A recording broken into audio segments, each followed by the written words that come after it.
Walcott, who can run away from them. Blind trying to buy him a bit of time. Ozil, two! This is Barkley, away from Otamendi. He's got two runners to his left and one to his right. Barkley wants to go alone, and why not? Manchester City are still alive here. Balotelli, Aguero!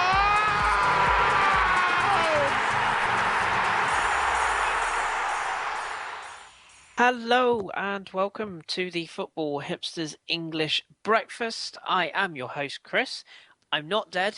I'm still alive. We're still here. I'm still in the process of moving house. I still don't have broadband, but by the miracles of modern technology, I'm here to entertain your ears. I've got Danny and I've got Ross with me this evening. Good evening to you both. Good evening. Oh, hello. Nice to have you back, Danny. Bathroom nice watch. Back. Is it all finished? No, still in the process of waiting for them to come round and confirm it before the builder gets paid, and then I can do my own stuff to it. So but my new chair arrived. Well, take your picture of it. $2.5 grand's worth. Progress. So Ren spent all Friday night doing donuts in my sitting room in it. Oh, it's lovely. It's white. We should say that's not Ren of Ren and Stimpy fame, just in case anyone's It's Richard. DJ Renegade.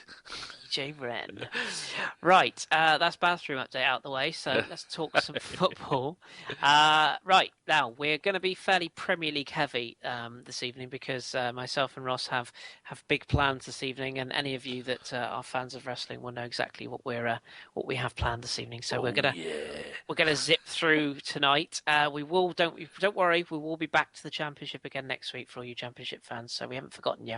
But Premier League, right, let's start with the relegation battle because quite frankly it's more exciting than the title race, at least if you're an Arsenal fan. Anyway, Danny, let's start with you. Yes. And we're going to start with, I'm going to go sort of in reverse order because we all know Villa are doomed, so I'm going to touch on them with Ross in a minute. But let's start with the teams that are not doomed. Yes. And we'll start with probably the most boring game of the weekend, if we're honest, and that was Sunderland, who entertained West Bromwich Albion, both playing in stripes, which I thought was a very odd decision. And it ended 0-0, thanks in no small part to Ben Foster. Oh, game and a half he had. It was very impressive. I thought Manane was not too bad as well. But the thing that stuck out for me most in this game, Sunderland fans, 45,000 of you still turned up, and well done to you all because it's going to be hard down the bottom of the league because you know you're one of three teams that are going to go down, and I think you're now one of the two. And so that means definitely down because 4 points behind Norwich. They're going to have a game in hand, but the game itself was a bit. What's the right word to use? A bit back and forth, very clumsy. I thought Defoe had a couple of good chances to score, and Villa Villa's had some good games this season. And I don't think this is one of his best, although he did play all right. Yeah, I don't know what else to say about the game. That's why I said, can I have this one? Because we can just move on. Sunderland had the most of the domination. They had the most corners. They had the most shots on goal. So that's, I think there was 10. I've not got the right page up, but I think they had about 10 shots on goal, each of which Foster was up like Superman, like a salmon, plucking them out of the air, punching them away. Oh, here we go. Yeah, 10 shots to none. Yeah, I was right. And then there's a few fouls, 11-12, a lot of offsides, which I think was part of the fall down of Sunderland not doing too well. But so I remember West Brom's last game, they lost 1-0 to Norwich, and I should have expected today, looking at the stats and the highlights of the game, Sunderland should have won that game. They should have won that game by 2 or 3. So I think West Brom, where are they now? They're 11th in the league. So they're they've got their flip-flops on, they've got their sun hats on, and they're on the beach already because they know they're not going to go down. And Sunderland had a missed opportunity there, especially as Newcastle lost as well. More on teams on the beach later because there's a couple we can touch on. Are you going to use that terrible analogy as well? I might do. Shall we, looking at Leicester, Sunderland, I should say, they've got Leicester next, and obviously we'll touch on Leicester in a minute, but that's going to be a tough one, but you've got to say that fixture away at Norwich in a fortnight, that's going to be massive, you would think, with those two teams down there.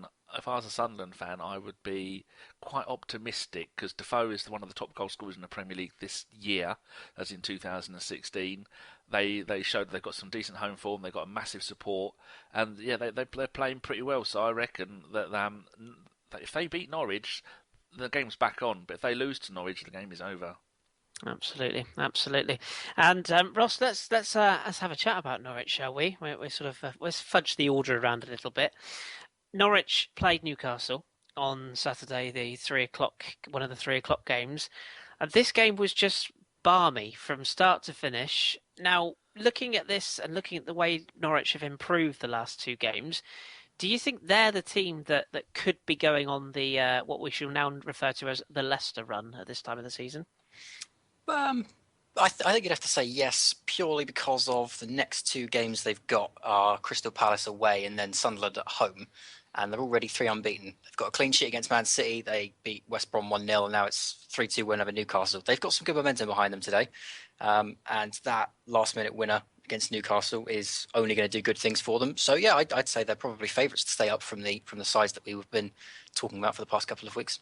And what did you make of the game in general? I mean, it's a vital win for Norwich right at the key time of the season.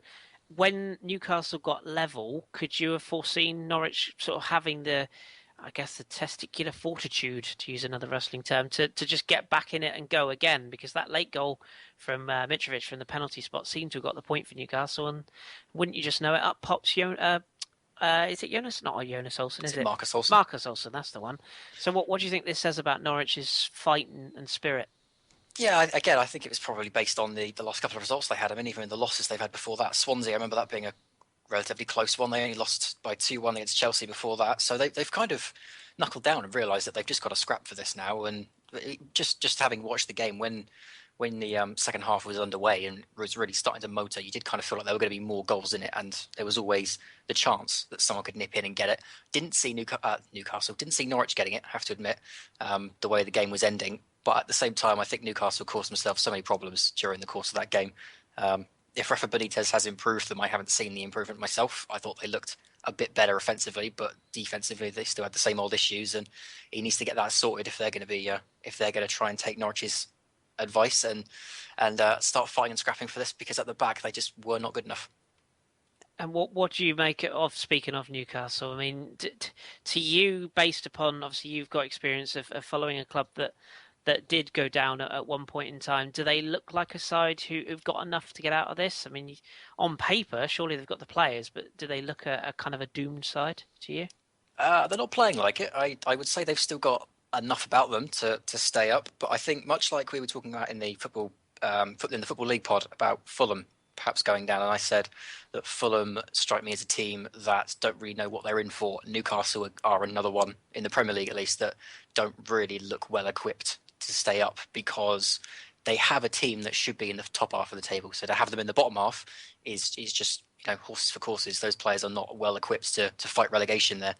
They're luxury players that are good for when you're in the top 7, but not when you're in the bottom 7. So I don't think they're in as bad a position as they could be, but I certainly think that they've got a big struggle ahead of them to try and stay up. Yeah, I agree with that. And there's a lot of very unhappy Geordies right now. Danny, back to you. Let's have a chat about West Ham and more importantly, Crystal Palace. I guess this was important for both sides, really. West Ham chasing 4th place in potential Champions League, and Crystal Palace, Alan Partridge, just chasing, anything positive right now. Yeah, it really is. This ended 2-2. Would it be fair to say that West Ham can count themselves rather hard done by, given that the decision that has eventually kind of cost them going down to 10 men was a dubious red card, to say the least? Well, he was claiming is it Koyate? Yes. How you say his name? Yeah, he was, as soon as he did the tackle, he was doing the old sphere symbols of his hands, and going for the ball, and went for the ball. And I think he might have actually got the ball. And then I think he might have got the ball and then the player at the side. It's quite hard to tell, because Match of the Day didn't make too much of a big deal about it, which is if it had been some other teams that had played it 1,000 times over. But I think, you don't make rash decisions like that and then expect to get away with it. And he'd only just done that stupid back pass, hadn't he? Where down the Crystal Palace's left-hand side, and then he just turned around and passed the ball backwards when there was a Crystal Palace player behind him. Was that the same player? I think it is. I believe it was, with the one that was cleared off the line, wasn't it? I think it might well be. Creswell afterwards. But he had a bad game. You got a feel for the poor bloke, though, but he wasn't having a good game overall, and then to get a red card, so he's out for the next few games. And I think he has been one of their decent players. I mean, all West Ham players have been good this season. So it's good for me as an Arsenal fan, because they're up playing against Arsenal next, and unless they appeal it, I mean, there is a chance they'll appeal it. Do you think they'll get any chance of the appeal? It's hard to say. I think personally it depends on what he was sent off for, because if it's because he's gone too high, then probably not. If it's of excessive force, then probably, because that probably warranted a yellow for excessive force, but I don't think it was a red if that was the reason it was given. It's interesting on Match Today, as you said, Danny, as Ian Wright and Alan Shearer in the UK in the Match Today studios, and both had completely different views, didn't they? So, I think it is one that. Righty. Yes, there's some good banter about Alan Shearer as well, but yeah, I think it's a tough one. I think it's a really tough one. It changed the game, but we should talk about the events that. The game was stunning. I mean, It was. First of all, the Crystal Palace have an attack, and then the ball comes flying over, and the goalkeeper, rather than letting the ball go out, he goes, "I know what? I'll lean to my right a little bit. I'll put the ball back into play." And the Crystal Palace play went, "Thank you very much." Nod, back of the net, 1-0. And then you're thinking, what an error. Because Adrian has been so good this year. Well, the last 2 seasons he's been so good for them. And then the equaliser was a foul probably about 22 yards out on the left-hand side of the Palace box.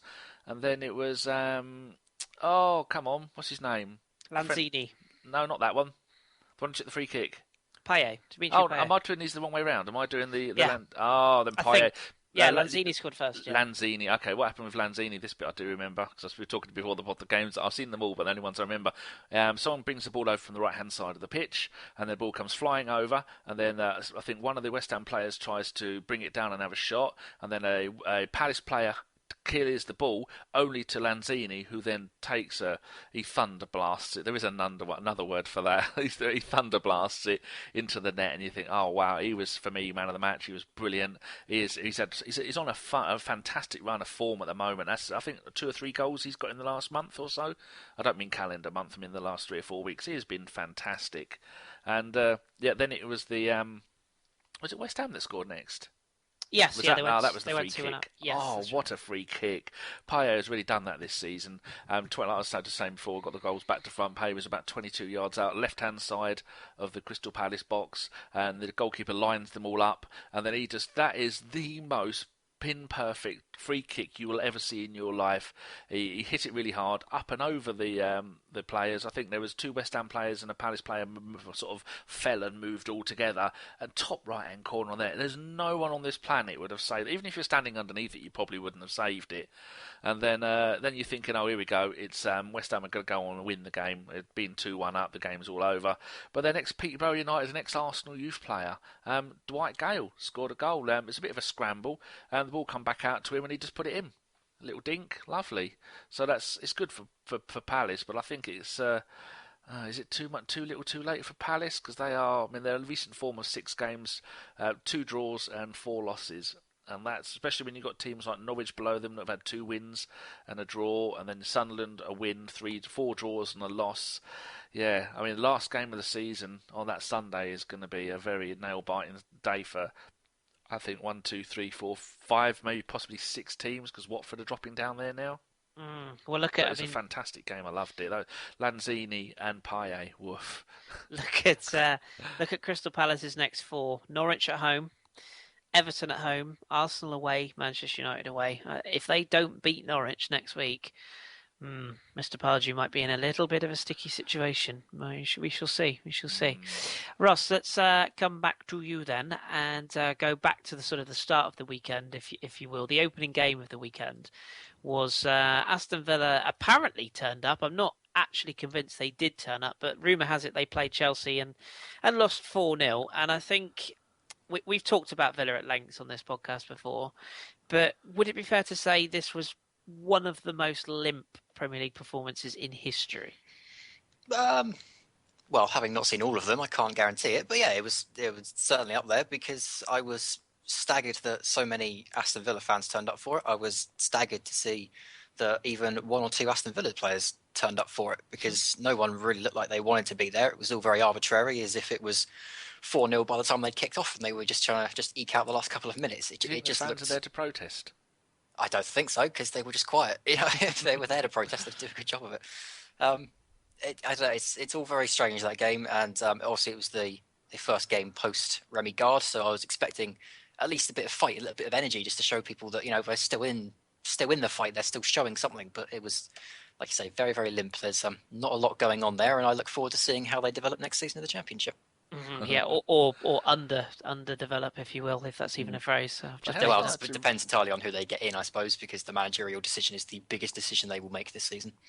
Yeah, absolutely. Just touching on that, actually, who would you look for? I mean, we obviously talked about Nigel Pearson. Let's talk about Sean Dyche, Steve Bruce, David Moyes is the favourite.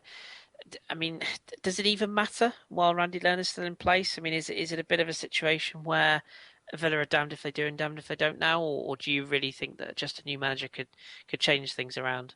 I think it's absolutely huge because regardless of whether the club's sold on or what's happening upstairs, they need to sort things out on the field, and they also need to become an attractive proposition for whoever's thinking of buying them again. So the next managerial decision is huge. Now, as someone that watches the Championship, as someone that thinks that Aston Villa are going to struggle next season, I would go for Nigel Pearson like that. You know, I think he's not only very well positioned, but I think he's one of the only managers that's free at the moment that would still look at Villa and say, I could do that job. Because I don't think David Moyes is going to want to touch it. Because after United, after Sociedad, why on earth would you go anywhere near Villa if you're trying to rebuild your image? You know, it's a very volatile situation at Villa at the moment. You need to be so sure, so ready just to settle things down and fight and scrap and get the fans back on board and turn the entire club around. So I don't think there's too many free managers that are going to look at that and go, that's something that I would take a punt at. I think Nigel Pearson is the only one that would look at it and say, I could do that job, because he's the kind of manager that will get in there and crack some heads and say, no, you do it this way, you do it this way. Let's just keep it simple, 4-4-2, play some football, get people back on side. Agree with you. And just quickly before we move on, if your team had Leandro Bacuna in it and you were staring down the barrel of relegation, and this young gentleman came out in the press and said he wants Champions League football, would you be slightly peeved? When I finish laughing, yes.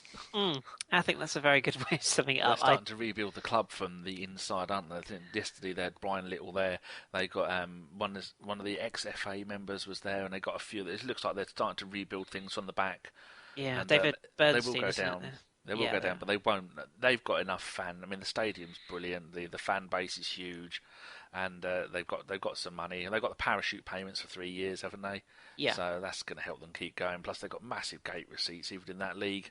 And you've seen with the likes of Newcastle, West Ham, and all these other teams that have gone down and then come straight back up again, that it invigorates the fans, invigorates the players, and you know I often wonder whether, as a supporter of a team, whether you would rather be finishing 15th, 16th, 17th every season in the Premier League, or get relegated and win the Championship. I mean, as a run of a season, I think I'd rather win the Championship every other year. I can attest that having been in the Championship, that Championship season was a lot more entertaining than the first season when we came back up. I could say that every day of the week. Well, as a Peterborough follower, the ups are always better than the downs. You said it. Now, speaking of the downs, Danny, let's come back to you and let's talk a little Swansea, because a few people have said they're safe. I'm not 100% sure I agree with that just yet. Now, they had what looked on paper a tough-looking assignment as they went away to Mark Hughes' Stoke. And at 2-0 down, it did appear that they were in a bit of bother once again. Goals from Afellay and Bojan. But then that man, Gylfi Sigurdsson, stepped up. And then Alberto Poloski, who John will be familiar with, the former Udinese striker, I believe, Kiev striker, nipped up and got an equaliser, and Swansea get out of the Potteries with a 2-2 draw. 37 points now, which leaves them, 10 points clear of the bottom three. Is that enough? Do you think that's them done now? No, I don't, because there already talk about the manager going, whether he'll see out the season, whether he'll be there next season. I think the entire Swansea thing of working way out through the leagues, I think they've made some stupid decisions. I could see maybe Brendan Rodgers might want to go back there if they stay in the Premier League, because that's where he kind of made his name. I know, was he at Watford before that? Yeah, Watford and Chelsea, wasn't it? He was a coach under Mourinho, I think. Yeah, so I know he made his name at Swansea, because it's surprising that he's not been linked with more teams, like you were saying, the Aston Villa one. So I think if Swansea stay up, then maybe next season they'll go for him, because the current Swansea manager's had some health issues, and we're never sure whether he's going to be staying there. And they were talking about on Match of the Day that already there's grumblings about whether he's going to stay for the rest of the season or not. Yeah, Guido Lin, isn't it? Yeah, he's not Good a young. game, though. Really was a good game, but we shall see. Because, like you, Danny, I'm not 100% convinced. I suppose the only argument is are teams good enough below them to get the points required to pressure them? I think there are 3 worse teams at the moment than Swansea. By no means do I think they're safe, but I think they've still got enough about them. I agree. I think there's probably maybe even 4 worse teams. So I agree with you there. Ross, let's switch gears and let's just come back up to the top end of the table. You haven't asked about the goals yet. What, the Swansea goals? Yeah. Oh, the Stoke goals. Go on then, give us. Fantastic. Go on then. Okay, well I'll quickly go through them. It was the first one was scored by Affilay. The ball come over, headed it in. I know you want to hurry up and get this done. The second one, Bojan got the ball in the central midfield and he ran round. It's like a game of FIFA, like a game of sensible soccer. He ran round the whole of the players, got to the edge of the box and dribbled in and then scored. And you're thinking, here we go, landslide time on. And then Arnautovic missed what looked like a sitter, which I was surprised. I mean, I don't know what point he missed it, but he did miss it. I remember that. And then Gylfi Sigurdsson, who I think is by far the best player at Swansea, he scored it to make it 2-1. How did he do it? I think did he get the ball and then turn on the spot? I think both of the Swansea goals, they got the ball in and around the edge of the area, and they both got it, turned 180 degrees, and they both shot and both scored, which I wasn't expecting. Very similar goals. Yeah, there was a 2 or 3 goals this weekend. They had players just having plenty of time to stop, turn, and shoot. I think one of them might have even been Arsenal. There you go. They were the 2 Swansea goals were very similar. Yeah, that's what I thought. Similar turns and shots. I've only just watched the highlights before we started and I've forgotten already. But I just remember thinking, wow, yeah, should have been all over, and it wasn't. Well done, Swansea, for getting stuck in. But Stoke have got to look at that, because if they'd have got those extra 2 points, that'd have put Stoke up into 49 points, just above Southampton. So probably good job they drew, Ross. Yeah, absolutely. Yeah, we'll be happy with that. Now, we will leave the bottom end alone, as the vicar said to the schoolboy. Allegedly, this just in case. That's not the right saying. You got that wrong, but well, either way. Yeah. Right. Let's come back up to the top end of things then. Russ, let's talk about your Saints, your boys. So you entertained Leicester today being Sunday at time of recording, and Leicester are that inch closer to the Premier League title. But, and I have to confess, I haven't seen this. Am I right in saying that the Saints should and could have had a penalty? We could have had 2 penalties. First one is Sadio Mane when he breaks free. Long ball over the top. Pella threads it through. Mane's clear through 1-on-1. Gets round Kasper Schmeichel, and then Danny Simpson comes across to block the ball. He does a very good job of it. The shot comes in and it hits him on the arm, but his arm is tucked in against his chest. So for me, it's not a penalty, because if it hadn't have hit his arm, it would have hit his ribs and it would have gone the exact same way. So for me, it's not a penalty. I know Koeman is very upset about it, and there's a lot of Southampton fans on my Twitter feed that thought that was a penalty. But for me, if it doesn't hit his hand, it still hits him, and it's still the same end result. So I'm not fussed by that one. Personally, I think the second one in the second half is a much better shout. That is Charlie Austin trying to get the ball back across goal, and it hits Robert Huth clearly on the hand. He's got his arm hanging out to his side. And it clearly strikes him. The issue you've got with that one is that he is extremely close to Austin when he puts the cross in. So you can argue he didn't know much about it. As far as I'm concerned, if the ball hits your hand and it changes the course of the game, in much of the same way that an own goal is only an own goal if your deflection would have, if the shot would have gone wide if not for your deflection. If it hits your hand and it changes the course of the game, then for me it's a handball. And for me, that one was a much better claim than the one in the first half. But at the end of the day, we didn't get either of them, and it was such a very, very good game, so I'm not going to complain too much. Fair enough. And what about the Leicester side of things? Taking off your Saints hat just for a second, do you think this is? I mean, was it 5 straight 1-0 wins for Leicester now? I think it's something like that. It's certainly 4 or 5. 4, I think. 4. Watford, crikey. Newcastle, Palace, and us. That rings a bell.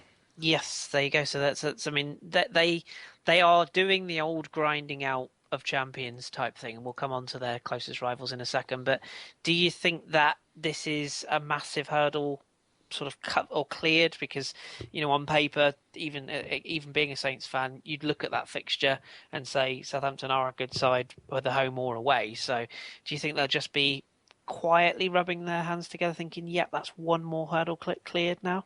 They should be, because I think we were the start of a very, very tough run. This for me was where the run-in started for Leicester, and this is where they had to show they were the stuff of champions, because 1-0 over Palace, 1-0 over Newcastle, 1-0 over Watford, they aren't overly impressive results, and they're not the trickiest fixtures on paper. You still got to go out there and prove it, but they're still not the trickiest fixtures on paper. They've got us, Sunderland, West Ham, Swansea, Man United, and Everton in their next run, and there's some very tough games in that, including us. So I thought this was the big acid test for them, especially considering I know obviously all the stuff with Southampton about where we hope to end up, where we're aiming for, the way Koeman was building up in the press. This was one that we were taking very, very, very seriously. And on paper, I don't think there's a lot of difference between the two teams except for consistency up front. So this was a big test for them. They played very, very well. No player had an off day. And frankly, if it wasn't for Fraser Forster, they could have been 3-0 up from Fonte's almost own goal, and Danny Simpson, for some reason, putting it straight in the middle of the net rather than on the far right. So they'll be very happy with it. They'll also know they were in one hell of a fight, but hopefully that does them the world of good and reminds them they can still do this, because now that we've fallen at Leicester's feet, I'm Leicester all the way in this title hunt. Yeah, and I'm certainly Leicester all the way now, but more on that in a second. Let's touch sticking with you for a moment before we come to Danny with the challenges for that or the fourth place, probably now third or fourth place. But the closest challenges to this Leicester title run are Spurs, and they went to Anfield, where they haven't won for a long time, I think, from what I can gather. But they came away with a 1-1 draw. Pochettino, a man you know well, kind of thumping the ground in frustration after the final whistle, kind of sums up how every Spurs fan will probably feel after that result, do you think?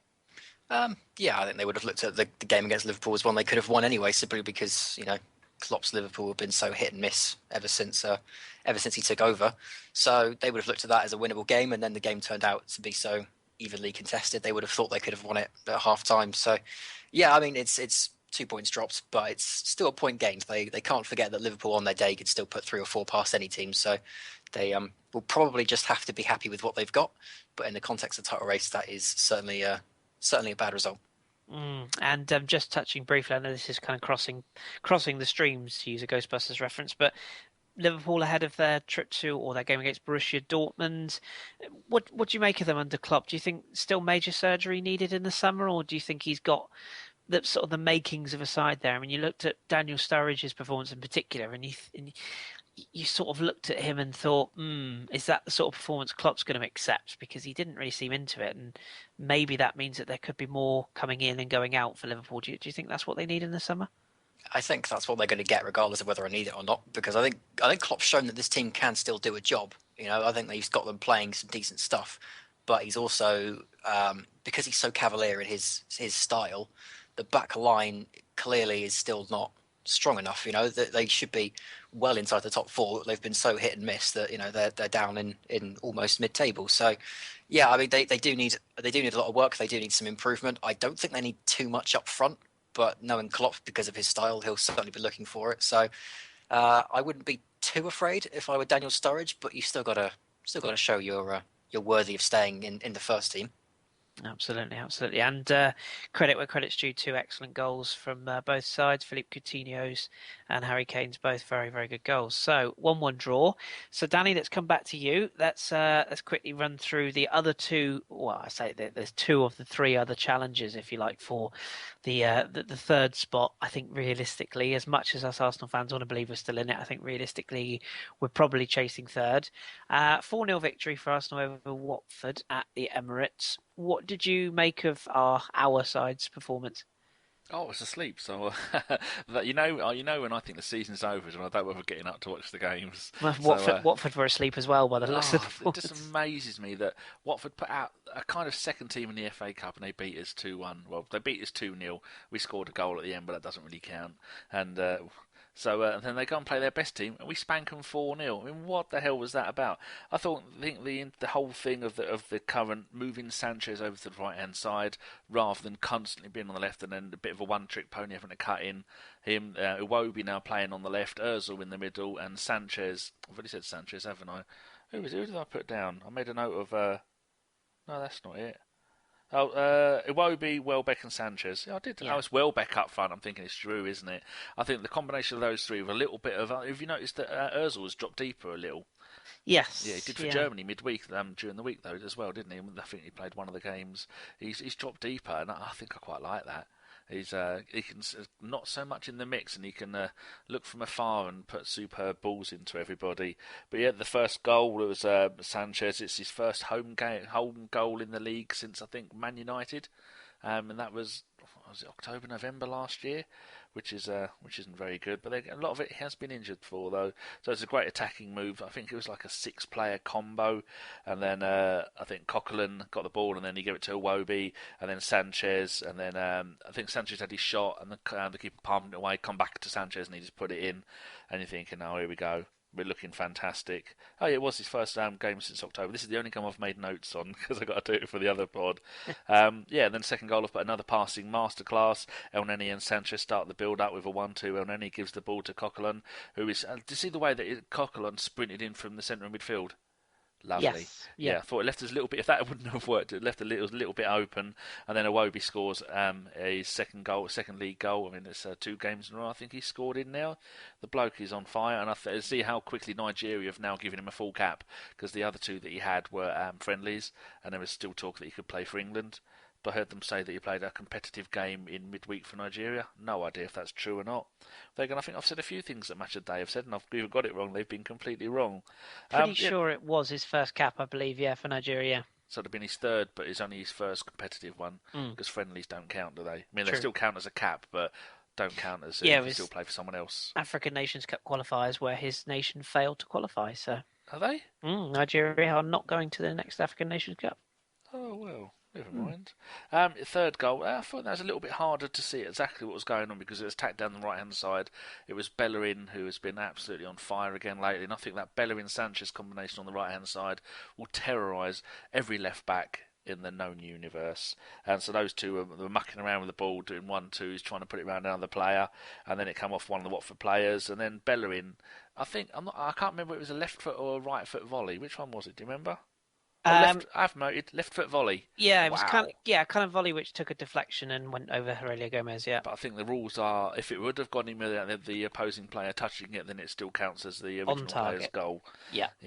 And then the fourth goal, I thought Monreal was cleared, headed the ball off the line, and then I think Özil did a pass, which even everybody at the stadium must have just all breathed in at once and went. And the entire thing happened in slow motion. Özil had a magnificent... It must have been at least half the length of the pitch. And then out to the left-hand side. Campbell now playing on the left there rather than on the right, because Sanchez is going to be playing there from now on, I hope. And he crossed it low, and Theo Walcott earned his 110, 120, 130 grand a week with a 6-inch tap-in for his 5th Premier League goal of the season. So just a little stat here. Sanchez, 82 touches, 84% pass accuracy. Just imagine if Arsenal had all these players on form all season. We'd have won the league by about 50 points. When the pressure's off, that's the bottlers do it. Yeah, when the pressure is off, that's when we come out fighting. Sad but true. We're going to just kind of skip through Manchester City because as good as they were on the day, 4 very good goals, it has to be said. Kolarov's was stunning. It really was. But I just want to ask you about one player, really, because I say Man City, it's a 4-0 victory over Bournemouth. It was comfortable. Kevin De Bruyne. Do you think he's key, isn't he? Particularly Man City. What a player. They've got PSG in midweek, so I mean, he's going to be vital. If they're going to get, well, I say anyone in the title, just to be in that top 4, he's going to be vital, surely. And they left him on for only 57 minutes, which is a tactical good thing. I thought maybe he would have come on as a sub for his first game back, but that goal that he scored, the ball come out to him, and he just went wallop, no ring rust, no nothing, back of the net, ding dong, game over. I mean, Man City scored 3 goals in 19 minutes. Bournemouth didn't even know what day it was. I remember that poor Bournemouth player just walking back, and it looked like he'd been hit in the head with a sledgehammer or something. And it's nice to see the horse-faced lesbian looking more lesbianish with his bleach blonde hair. I think that's his first game back. Probably 6 months, isn't it, Nasri? He's been out for a long, long time. Yeah. That's, if people don't know, that's not me being rude. That's what the Arsenal fans called him, a horse-faced lesbian. True that, yeah. He has been injured, but you have to feel that he's going to be one that will be very quickly chopped out of the exit door by Pep Guardiola. It does kind of look like he's had a midlife crisis while he's been away. It does, doesn't it? He's got a Harley, he's got leather trousers. He's got the lot. All he needs is a horse. But that only puts them 1 point ahead of Man United. So as for the battle for 5th, which could be an extra Champions League spot, couldn't it? Because for many different reasons. If Man City win the Champions League, then I think the spot goes down to 5th, doesn't it? It does, and yeah, if that's a big if. I think I'm right to say. See, this is where we need John. John's very good at these So who coefficients. were Man City playing in midweek? PSG in Ooh, the Champions League. So yeah, and 12-1 bet is still alive. Go on, PSG. Woof. Mr. Ibrahimovic will owe you if they don't do it. Yes, absolutely. But Man City looking good and about time. Ross, perfectly segued, set up there by Danny. Man United is the other team we should cover in this little shake-up and the final team of our roundup for this week. They had a victory over Everton, 1-0. Anthony Martial with the goal, with a very nice little bit of helping hand from both Seamus Coleman and Joel Robles, who kind of kicked it in for him. What did you make of this game? Was it kind of the tale of two sides? Man United failing to convince, but getting a sort of a rugged win. Everton still can't defend, but didn't really look very good in attack either. What did you reckon? Yeah, I think it typified both their seasons, really. Man United just managed to grind out the goal thanks to Robles kind of just shoveling it in for him. But I think that's, as big as a win as that is for Man United, I think the Everton fans will be very disappointed to have lost that, simply because everyone has gone into a game against Man United this season thinking that they were there for the taking.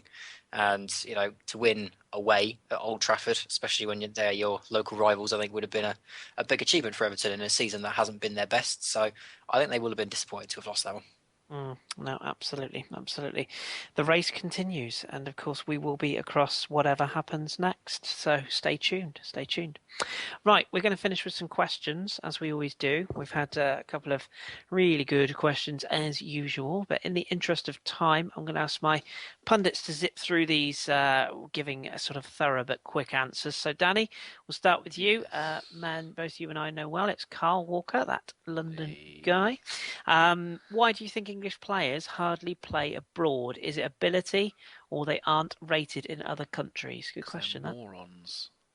They have no interest in broadening their horizons because, as we know, most footballers are as thick as dog muck, and they have no ambition. I once did this thing on an Arsenal forum. I said, 20-year career, start, finish where you want, go.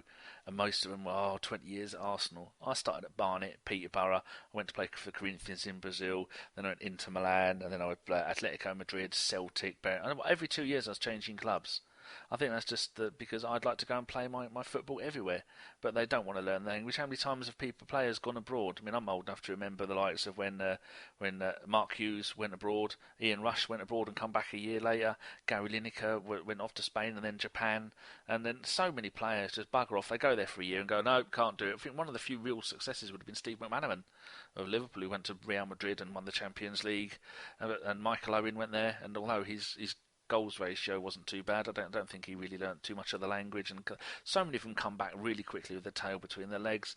But I think we are one of the only teams in Europe where the players, I mean, it used to be Italy players, the Italian players didn't travel well, but now you'll see every team all over the world, major leagues, having teams from every country apart from maybe England. I think it's just narrow-minded Englishness where they can't be bothered to learn the language and they just want to stay where they are. Comfort zone. David Beckham, of course, being one of the famous ones that did work out quite well for a period of time. AC Milan, Cesar Maldini passed away today. Very sad. sad. That's sad, yeah. And PSG and Real Madrid as well, of course. But sad news today. Anywho, onwards. Another question. Let's go for another one from Carl. Actually, let's give one to Ross. And he asks this question: do you think the Premier League will be as poor next season, or will teams improve? Well, teams will improve. That doesn't mean the quality will improve. True that. I mean, I love the Premier League. I think it's one of the most competitive leagues in the world, but that doesn't make it the best technically. It means a lot to all the players because there's a lot of money involved in it. The fans are very passionate. The grounds are still quite intimate. This is a country that runs on football, so there's a lot of passion involved in all of the games. But the quality is not like it is in La Liga, for example. I don't like La Liga. I really do not get on with it. But if you're into technical football, then you watch La Liga or you watch the Eredivisie. You don't watch the Premier League for it. So, I mean, yeah, teams will get stronger. They'll get better. But, I mean, the level of quality won't change because it'll essentially be the same old story of, great players that are forced to chase down the ball and hoof it long to a lanky striker because that's just the way the game goes. Yeah, La Tom, Liga is just like the Scottish Premier League, but with nice weather. 2 teams. I can hear Tom shaking his fist at I the do not speakers. regard what Tom has to say. Very good. Another one, the other one that Carl asked, I will answer this one. He just says, what happened to the traditional top 4? Did the emergence of the oil money change it, or did teams get better?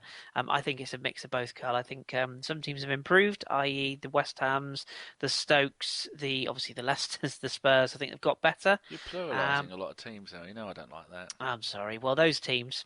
And then if you look at teams like Arsenal, like Liverpool, like Man United, like Chelsea, have gone massively backwards this season. And You look at Everton, 12, Liverpool, 9, Chelsea, 10. There's so much pressure on those teams. yeah, If it doesn't work, right, sack everybody, start again, and you don't do that. You need to stick with people. well, it makes Arsene Wenger's, for all those people who want him out, look at how much he's continually got Arsenal into that position of top 4 for all these years. Just shows it's not that easy, is it?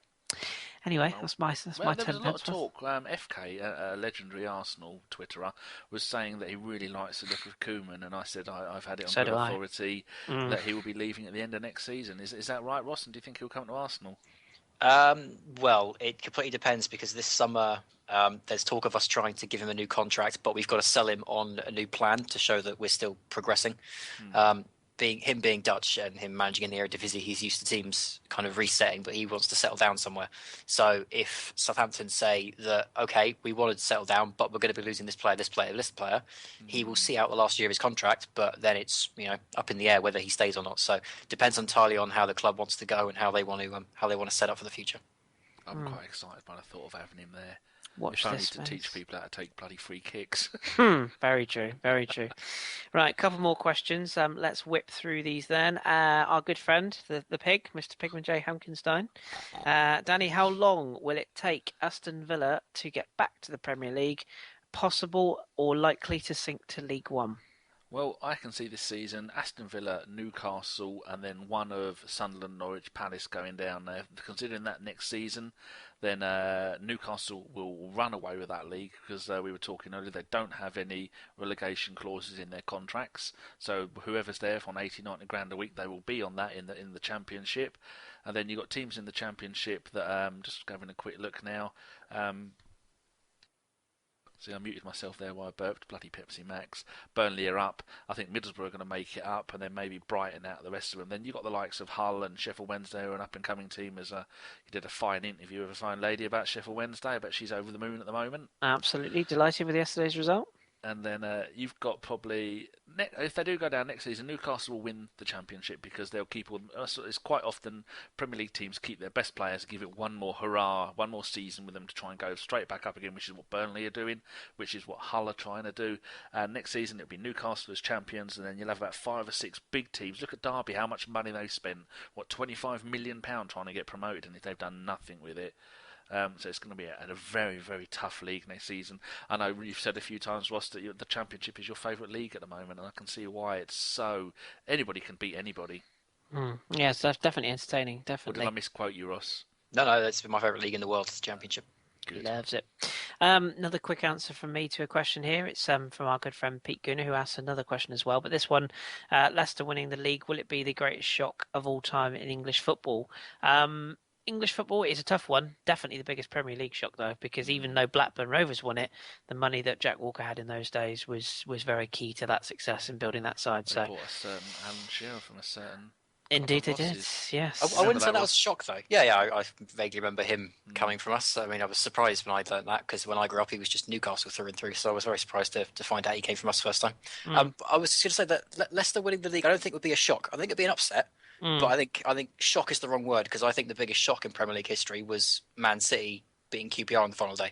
Because that was a shocking moment. That was one you just kind of sat back and went, "What did I just watch?" We've seen Leicester do this for a couple of months now, so I think shock is the wrong word. Upset, absolutely, but I think there are more shocking moments in English football. And you could also say, I was just going to say the 1989, with the invincible Liverpool side of that year, and Arsenal going with that result, that decade, that would be up there. And I agree. I think it depends how you word it. Checkaholic, Ross wants to know on Leicester again. Say there is zero pressure on them. But will they blow it from here? Surely, if they do, it's the biggest collapse in Premier League history. Some wide statements here. So I guess the straightforward sort of question to that then, would you think it is the biggest collapse if they blow it from here? God, I'd have to say yes, but there's a real strong part of me that wants to say that Liverpool a few seasons ago might just top it, but that might just be because it was such a surprise they did it. Because Leicester are so many points clear, and if they blow it, it's going to be because they're going to run out of steam. I don't think they're going to go the same way that Liverpool did, where suddenly they're drawing 3-3 with Crystal Palace on like the second to last game, and the ridiculous results that cost them that. But I mean, yeah, that's 7 points clear of some very, very good teams, but 7 points clear from here with the games they've got, the fact they've only lost 3 all season, and we now need them to lose 3 at least before someone can catch them and jump over them. It would be a pretty huge collapse on their part, but it's tough because I almost want to say that Liverpool's was a bit of a bigger one. What about Newcastle and Faustino Espria?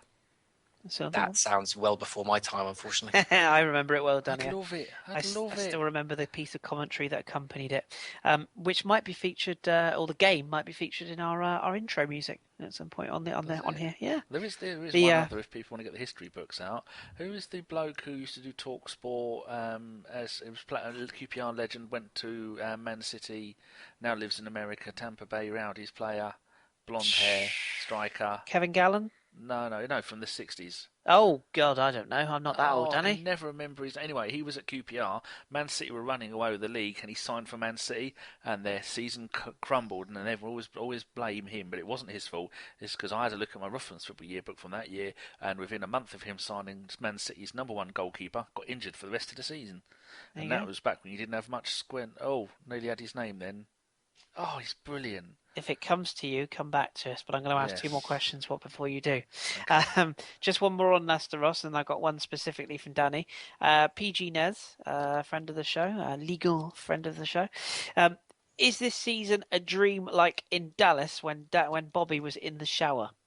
Leicester. That you might be too young for that reference. I know Danny isn't, but Marsh.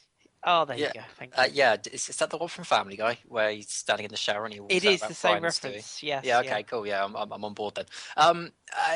Well, no, it's not. But it certainly feels like a Football Manager save, doesn't it? It's very strange with the way some of these teams have fallen, because you probably could have flipped a couple of those teams around. Like Newcastle and Stoke, you could have flipped them around in the table at the start of the season, and Bournemouth, you probably would have swept around with Villa, maybe. It's strange, very, very strange how this season's panned out.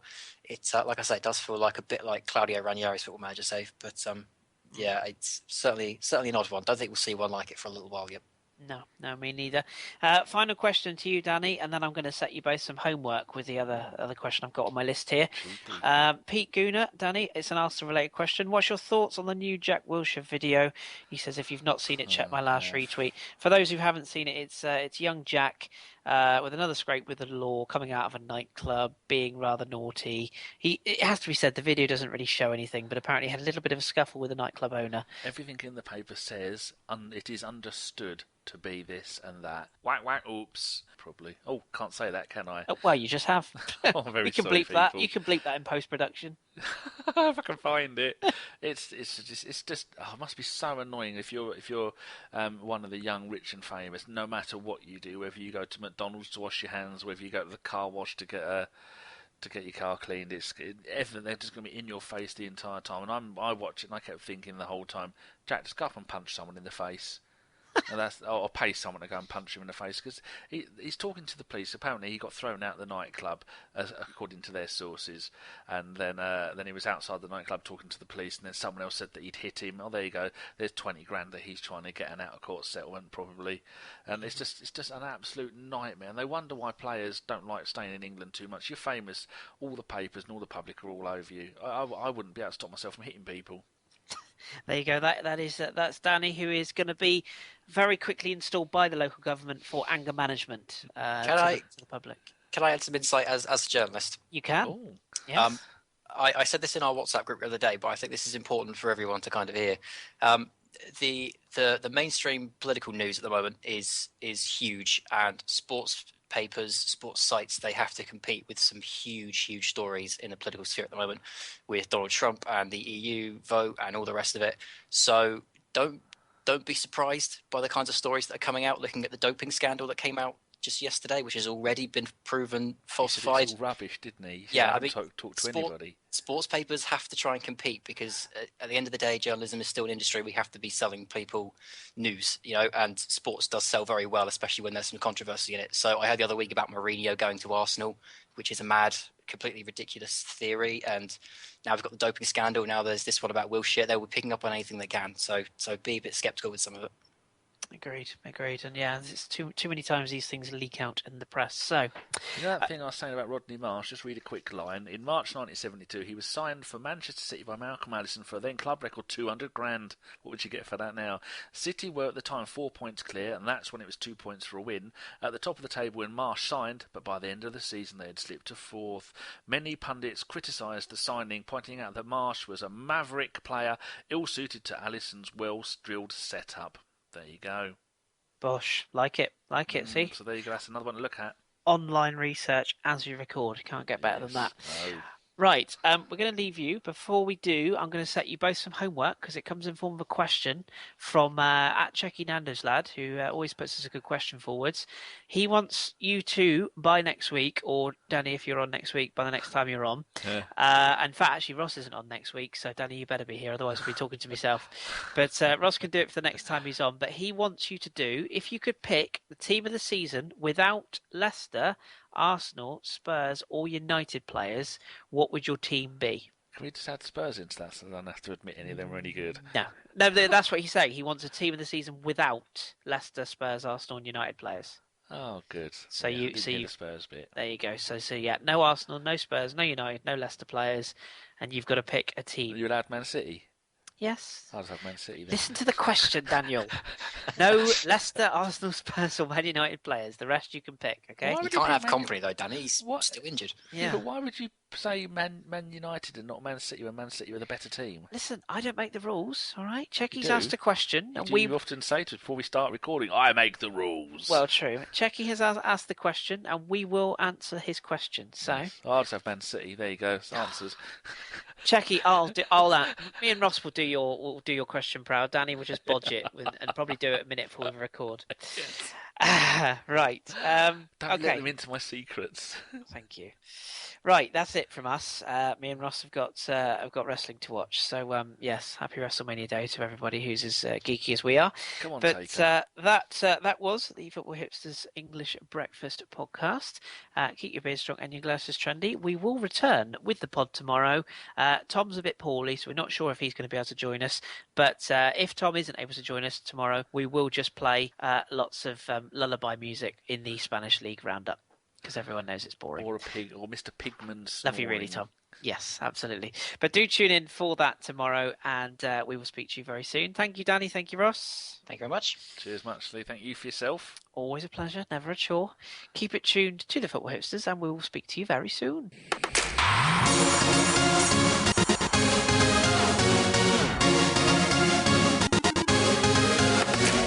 It's Bergkamp. That's magnificent. Mark Vivian Foet, Sinclair's cross over Cunningham. Di Canio! Oh, I do not believe that. That is sensational. Tissier. He's poked for goal again. Oh! Only Matthew Le Tissier can score goals like that. Collymore closing in.